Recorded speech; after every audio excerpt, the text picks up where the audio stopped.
Vous savez, je vais vous dire, la fiscalité a un double rôle. Bien sûr, c'est avec la recette fiscale qu'on peut faire face aux dépenses, mais la fiscalité a un rôle encore plus important, à mon avis, c'est qu'elle soit utilisée comme un instrument de développement économique et social.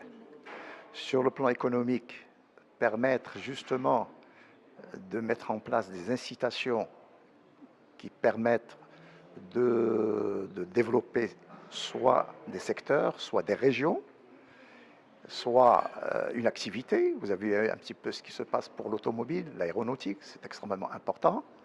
Sur le plan social, ça peut être un élément de redistribution des revenus.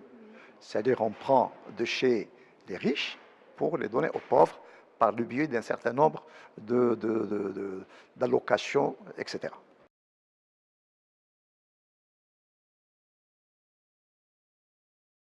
Vous savez, je crois qu'il y a aujourd'hui, il y a un problème.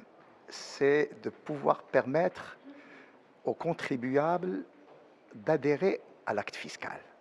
Parce que le problème, c'est qu'il faut améliorer la relation entre l'administration fiscale et le contribuable et qu'il faut qu'on arrive, même pour le secteur informel, parce qu'on parle beaucoup de ce secteur, de pouvoir permettre aux contribuables d'adhérer, aux citoyens d'adhérer à l'acte fiscal. C'est-à-dire, il arrivera peut-être un jour, et je serai heureux si je suis toujours là, d'assister au fait qu'un contribuable peut aller payer ses impôts avec le sourire. C'est extrêmement important.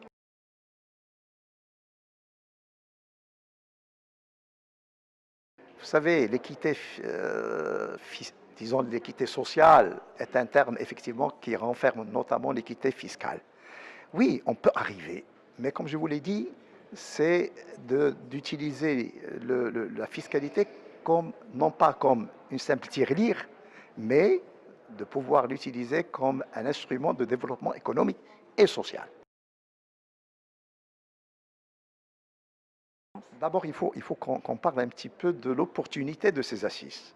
Alors, durant cette matinée, on a lié les assises au nouveau modèle de développement économique. Mais ce nouveau modèle n'existe pas encore. Donc, moi, à mon avis, il faut que ces assises donnent un éclairage et permettent de mettre en place un certain nombre de principes qui vont aider à la mise en place d'un nouveau modèle économique. Donc, ce n'est pas le contraire. Ce n'est pas le fait d'avoir des principes découlant d'un modèle qui n'existe pas. Donc, il faut que ces assises permettent de mettre en place des principes, un certain nombre de mécanismes notamment, pour permettre la création de ce nouveau modèle économique. Vous savez, des recommandations, il y en a beaucoup. Maintenant, j'ai parlé tout à l'heure, lors de mon intervention, de la dépersonnalisation de l'acte fiscal. La DGI ne peut pas continuer à être juge et partie. Elle ne peut pas s'occuper de la conception des textes fiscaux et en même temps appliquer les textes fiscaux. Il faut absolument qu'il y ait une dissociation entre ces deux fonctions. Ça, c'est extrêmement important.